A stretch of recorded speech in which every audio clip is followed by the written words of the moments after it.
প্রাক্তন মুখ্যমন্ত্রীর প্রস্তাবিত নাম নয় রাজ্যের, নাম পরিবর্তন হবে না পশ্চিমবঙ্গের, জানালেন মুখ্যমন্ত্রী শুভেন্দু অধিকারী। রাজ্যসভায় জব কার্ড প্রসঙ্গে আলোচনায় দুর্নীতির অভিযোগ তুলে তৃণমূলকেই অবৈধ দল বলে কটাক্ষ শ্রমিক ভট্টাচার্যের। হাসপাতালে চিকিৎসাধীন মিঠুন চক্রবর্তী, তাকে দেখতে পিয়ারলেস হাসপাতালে গেলেন মুখ্যমন্ত্রী শুভেন্দু অধিকারী। মৃত আশাকর্মীর বাড়িতে কালীঘাট তৃণমূলের প্রতিনিধি দল, কুণাল দোলা সহ অন্যান্য কর্মী সমর্থকরাও উপস্থিত ছিলেন।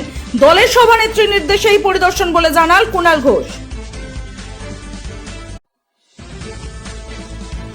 কলকাতার ভবানীপুরে ঐতিহাসিক গুরুদ্বারা সন্ত কুটিয়ায় পৌঁছান মুখ্যমন্ত্রী শুভেন্দু অধিকারী। সেখানে তিনি গুরুদ্বারের ঐতিহ্য মেনে মাথায় একটি বিশেষ গেরুয়া পাগড়ি পরিধান করেন প্রার্থনা শেষে। পূর্ব নির্ধারিত সূচি মেনেই প্রধানমন্ত্রী নরেন্দ্র মোদীর বাসভবনে প্রাতরাশ সারলেন এনসিপিআই এর সাংসদরা। শুক্রবার সকালে এনডিআর এর অন্যান্য সাংসদদের পাশাপাশি সুদীপ কাকলিরাও প্রধানমন্ত্রীর বাড়িতে যান। ডিম ছুটছে তাতেই ভয়, স্বাধীনতা সংগ্রামীরা তো গুলি খেয়েছেন, মহুয়াকে থানায় হাজিরা দেওয়ার নির্দেশ দিয়ে বলল সুপ্রিম কোর্ট।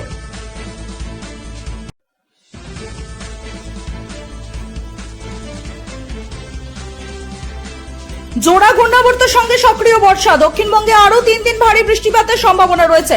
শনিবার পর্যন্ত পশ্চিমবঙ্গ এবং ওড়িশা সংলগ্ন বঙ্গোপসাগরে যেতে মৎস্যজীবীদের বারণ করা হয়েছে।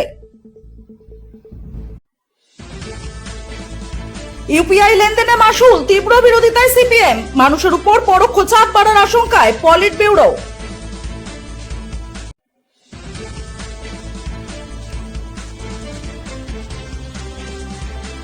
কক্সবাজার জাতীয় ওয়ার্কিং কমিটিতে 11 জন সদস্য সংগ্রহ শুরু, কোন দায়িত্বে কে, আগামী 6 মাসের কর্মসূচি ঘোষণা।